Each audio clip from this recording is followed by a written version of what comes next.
Trump বলছে না যে যদি আমি খামেনিকে হত্যা না করতাম তাহলে আমাকে হত্যা করতো, তাই আমি আগেই তাকে শেষ করে ফেলছি।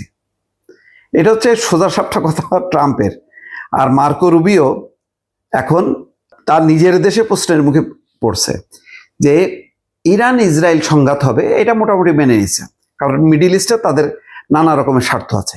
সেখানে মার্কিন যুক্তরাষ্ট্র কেন জড়ালো তার ব্যাখ্যা দিচ্ছে যে ইরানে হামলার বিষয়ে সংকল্পবদ্ধ ছিল ইসরায়েল, এবং একবার দেশটিতে হামলা হলে নিশ্চিতভাবেই যুক্তরাষ্ট্রের সেনারা তেহরানের পাল্টা হামলার লক্ষ্যবস্তু হবে।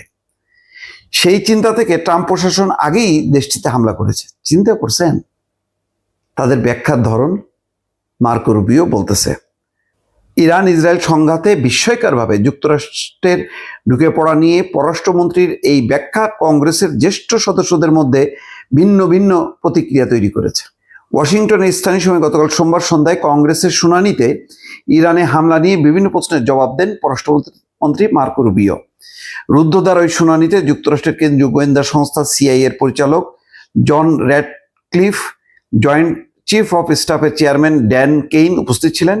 ইরান যুদ্ধ নিয়ে চলতি সপ্তাহের শেষ দিকে কংগ্রেসের নিম্নকক্ষ প্রতিনিধি পরিষদে একটি প্রস্তাবের উপর ভোটাভুটি হতে পারে। ওই প্রস্তাবে মার্কিন প্রেসিডেন্টকে ইরানের বিরুদ্ধে শত্রুতা শেষ করতে বাধ্য করার আহ্বান জানানো হতে পারে। অবশ্য প্রস্তাবটি পাশ হওয়ার সম্ভাবনা তেমন নেই বলেই ধারণা করা হচ্ছে। শুনানির পর ক্যাপিটলে অর্থাৎ কংগ্রেস ভবনে উপস্থিত সাংবাদিকদের রুবিও বলেন, এটা অনেকটা স্পষ্ট ছিল যে ইরানে কেউ হামলা করলে সেটা যুক্তরাষ্ট্র বা ইসরায়েল বা অন্য যে কেউ করুক না কেন তারা জবাব দিত, এবং জবাবটা হতো যুক্তরাষ্ট্রের বিরুদ্ধে। চিন্তা করছেন? মানে একটা থোড়া যুক্তি দাঁড় করাইছে মার্কো রুবিও।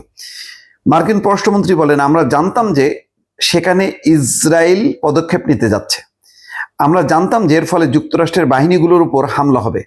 আমরা জানতাম যে তারা হামলা চালানোর আগে যদি আমরা তাদের উপর হামলা না করি তাহলে আমরা বেশি হতাহতের শিকার হব। এদিকে যুক্তরাষ্ট্রের ভাইস প্রেসিডেন্ট জেডি ভ্যান্স সোমবার রাতে ফক্স নিউজের এক সাক্ষাৎকারে বলছেন, যুক্তরাষ্ট্রের লক্ষ্য হলো এটা নিশ্চিত করা যে ইরান যেন কোনোভাবেই পারমাণবিক অস্ত্র অর্জন করতে না পারে। আসলে তা না, এটা হলো ইসরায়েলের স্বার্থ রক্ষা করার মধ্য দিয়ে আমেরিকা তার প্রতিনিধি ইসরায়েলকে আরো শক্তিশালী করায়, এবং সে যাতে গোটা মধ্যপ্রাচ্যে রাজত্ব করতে পারে ইসরায়েলের মাধ্যমে। এটি হলো আসল কারণ আরব দেশগুলির মধ্যে কেউ তো ফনা তোলে না। ওই কি বলে মিউ মিউ করে সৌদি আরব, সংযুক্ত আরব আমিরাত, কুয়েত, কাতার, জর্দান, ওমান সব হচ্ছে বিলাইয়ের বাচ্চা মতো ম্যাও করে। একমাত্র ইরান হচ্ছে সিংহের মতন গর্জন করতে পারে। সেই সিংহের গর্জন এখন দেখতেছে মধ্যপ্রাচ্যের সেই মার্কিন দালালরা এবং মার্কিন যুক্তরাষ্ট্র স্বয়ং দেখতেছে। এটা সহজে শেষ হবে না, এটা নিশ্চিত করে বলা যায়।